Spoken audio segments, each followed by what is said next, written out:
Hello class, this is Instructor Bings, and it is Tuesday night, April 9th. I wanted to share a short video about some of the material that will be on the second exam. And so let me bring it up on the screen for you.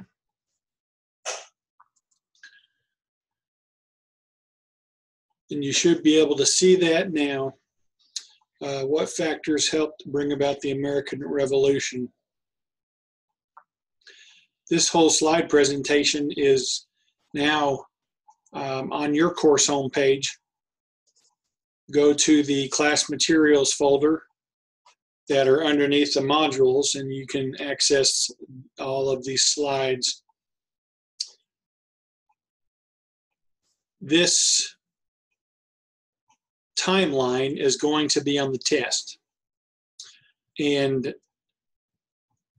there's 11 events total here from the end of the French and Indian War in 1763 until the battles of Lexington and Concord in April 1775. The first event here, the French and Indian War, and the burning of the Gaspee ship in 1772, and the Stamp Act being repealed, they will already be in these boxes. What you will have to do on this timeline is fill in these other 8 boxes.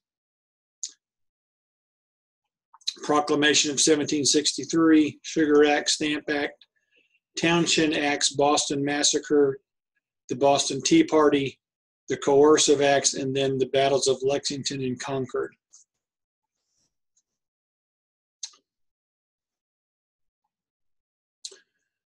I'm going to quickly, because there will also be an essay question about the back and forth struggle between Britain and the colonies after the French and Indian War. So after we being the colonies and Britain, after we defeated the French in 1763 and we gained so much of the land that they once controlled, Britain found themselves in a lot of debt after the war. And so they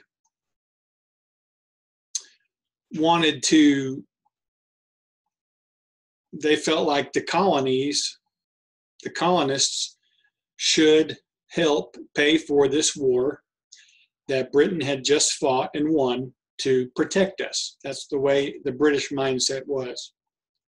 So first thing they did after the war was they set up a line called the Proclamation of 1763,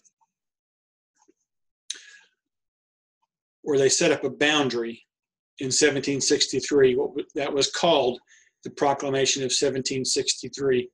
And it was basically a line that ran down the Appalachian Mountains.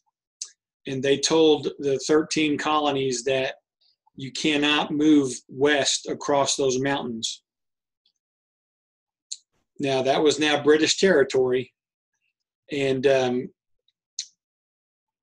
British said, we're going to put our troops on the frontier there. That way we'll protect you from Native Americans, but we don't want you going west. Well, that didn't sit well with many Americans because they wanted to go west. They wanted to get their own land and expand. And so that already had a bad taste in their mouth when the British started putting all these taxes on them. In 1764, the Sugar Act, which was a tax on molasses. And this act at first was one that only affected the merchants who traded in molasses and sugar and things like that. So financially, it only hit a small population of the Americans, but it kind of stirred within all the colonists a bad taste in their mouth about the British taxing them, even though it didn't affect all of them financially. The Stamp Act in 1765 was the act that really started to unite the colonists, because this was a tax on all paper products, which said they had to have a stamp on it, a British stamp. Newspapers, even playing cards, anything with paper had to have a British stamp on it. So that affected all the colonists, and that angered all of them, and that was the act that started uniting all of them. And they began to raise their voices about there should be no taxing of the colonists without representation. We should be just like all other British subjects who live in England. They have representation in the House of Burgesses. So there was a little bit of a repeal in 1766 of the Stamp Act, but there was also a declaratory act which basically said Britain has the right to impose any tax on the colonists whenever they want to. So it was more just of a declaration. It really wasn't an act. A year later, the Townshend Acts, another taxation on all the colonists. And what that did, find my notes here. Well, actually, I've got it right here on these slides. Let me just slide on down here.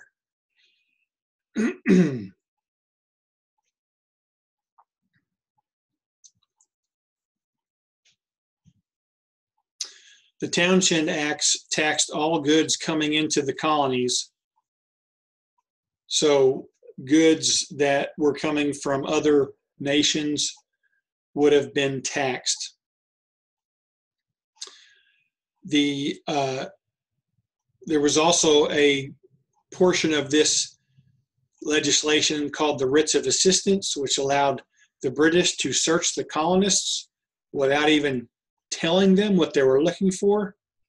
And so this upset the colonists also, taxing things that were coming into the colonies, hurting the merchants, hurting their trading, and then invading their privacy.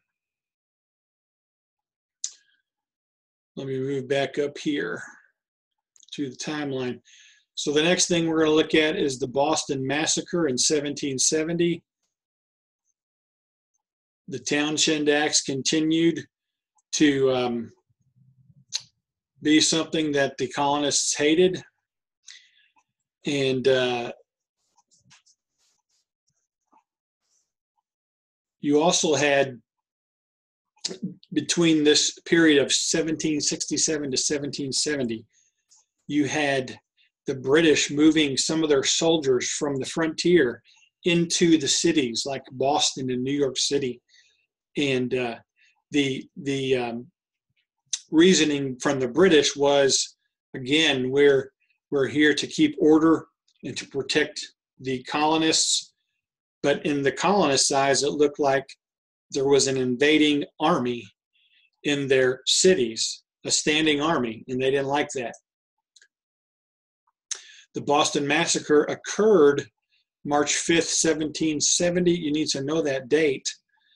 A large group of about 70 colonists went down to the docks, and they were harassing about a small crew of British soldiers, maybe 8 to 10 British soldiers, harassing them, taunting them, started throwing snowballs, and eventually threw a rock and knocked one of the soldiers down, who quickly jumped up with his gun and fired a shot, and several of the soldiers fired into the crowd. You can see here eventually 5 colonists were killed and 6 were wounded. And keep in mind, you had about 70 colonists harassing a small group of soldiers. But this little engraving here looks like a painting to us, but it was an engraving by Paul Revere of the Boston Massacre, and it shows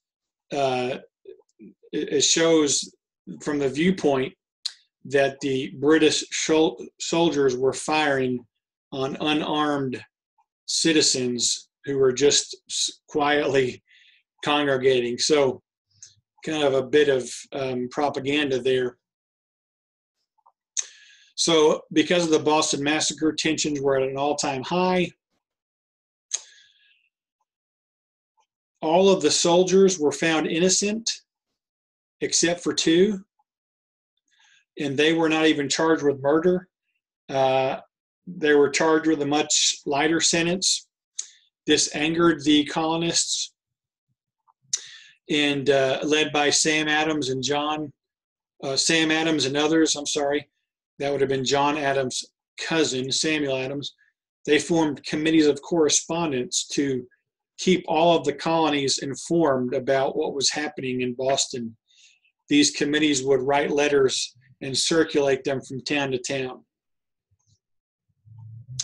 Like I said, you don't have to put the Gaspee affair on the timeline, but this was a incident where you see a British ship ran aground off the coast of Rhode Island in 1772, and colonists came aboard dressed as Indians and seized the British and set the Gaspee on fire. And there was never a trial for that. So waters of revolution are stirring. John Adams said that revolution was in the minds of the people. The war was just an effect of it.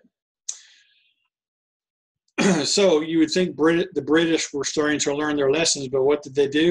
1773, they come up with another tax called the Tea Act. And this was really to help the British East India Tea Company, or British East India Company, with their tea, and to give them a monopoly on their tea imports to America. I think they had like 17 million tons of tea sitting in their warehouses in England. So, and you can see here that many members of the British Parliament had shares in that company. So it was really not only to help the British East India Company, but it was to help line the pockets of some of the British politicians. So this company could sell tea directly to the colonies without any middlemen, any colonial merchants in between. So it was much cheaper, and it really started to hurt the colonists. So tea was a very popular drink. Most of the colonists drank it because the water was not the purest. And so every cup of tea that they drank had a tax on it, which just angered them even more. So the colonists in Boston again, the people in Boston, the Massachusetts folks, came to be looked upon by the British as kind of the troublemakers. But led by Samuel Adams and several others, a group of colonists dressed as Native Americans went on to 3 of the British ships of the East India Company and dumped about 46 tons of tea into the harbor. So the Boston Tea Party. There's a picture of some of the actual tea leaves that were taken out of the harbor the next day.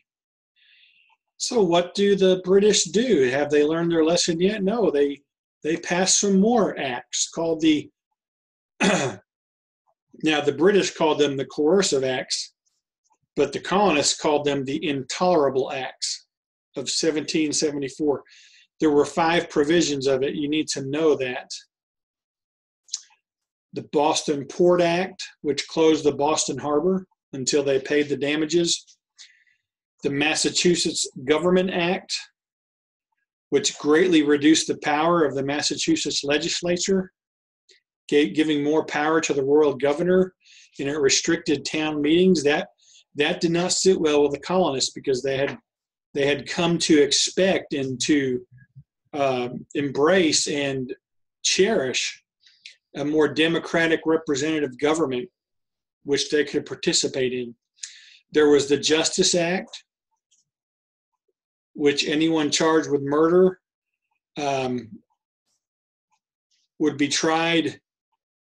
Anyone charged with murder, and that is a British person charged with murder, say like another British soldier murdered somebody, but they were doing it to enforce the law, they would be tried not in a colonial court, but they would be tried probably, I think they would take them back to Britain and try them.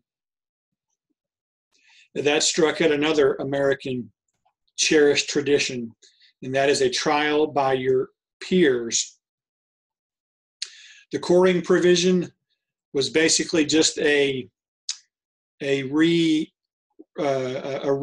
of the Quartering Act of 1764. Yeah, it's not on there. You don't have to worry about it. But that was kind of a reboot of that, which basically meant if British soldiers were in your town and they wanted to stay in your house for the night, you had to let them sleep in your home and eat your food. You had to quarter them. Then there was the Quebec Act, which guaranteed more French settlers in the border with Canada and into the British territory that bordered the extreme northeast, and especially a lot of the French priests. And so that brought more Catholics in. And if you'll recall that many of the people in Boston were Puritans, and they distrusted Catholics very much. So this made them very nervous. And then Boston was placed under martial law. So these were the coercive acts of 1774. They were intolerable to the colonists. And so they had a First Continental Congress in 1774, lasted for about 6 weeks. They set up a militia, which was an army of citizens to defend themselves. They stopped importing and exporting to England, and they continued a boycott of British goods.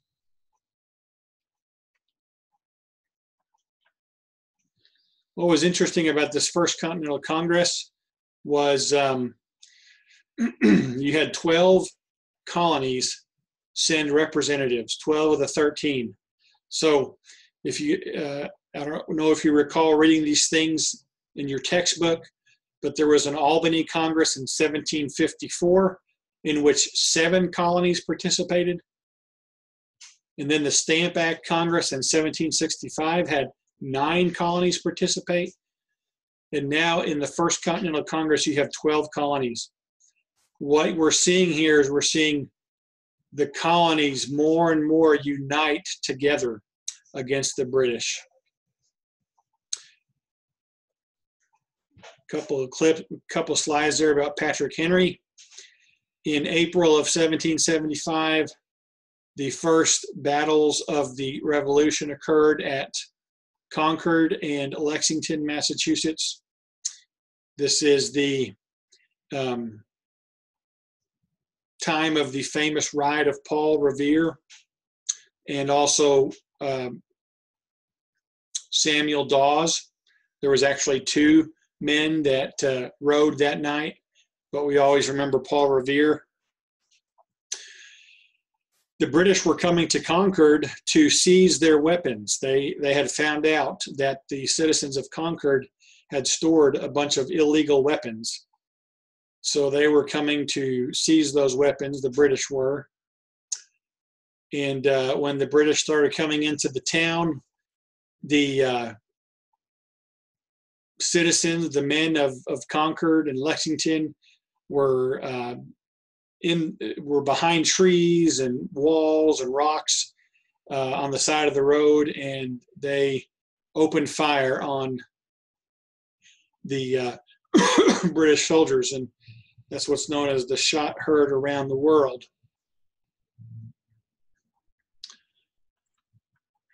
Here's a little map of showing how the British left Boston and headed northwest to Lexington and Concord, which was about 8 miles. And then you can see where the major clashes were. The Minutemen, those were the colonial, that was the colonial militia, these ordinary citizens who had to be ready to go to battle in a minute's time.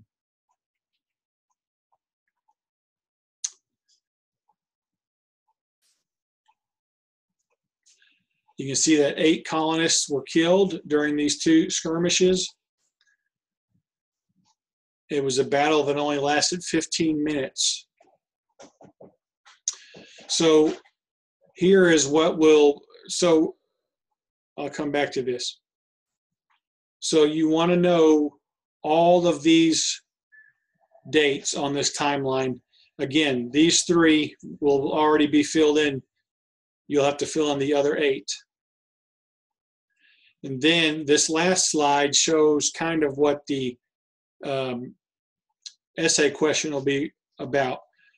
Explain the cause and effect between the colonists and the British that led to the Revolutionary War. And you're going to want to start with the Proclamation of 1763, then Stamp Act, Sugar Act, Stamp Act, Townshend Acts. Then you'll be coming to the Boston, the Tea Act, and those things there. So anyway, all of these slides you can access on the course homepage, and also there are 3.5 lectures on chapter 4, which is about the Revolution. I have posted those also that I did for another class. So if you have any questions about these things, shoot me an email. And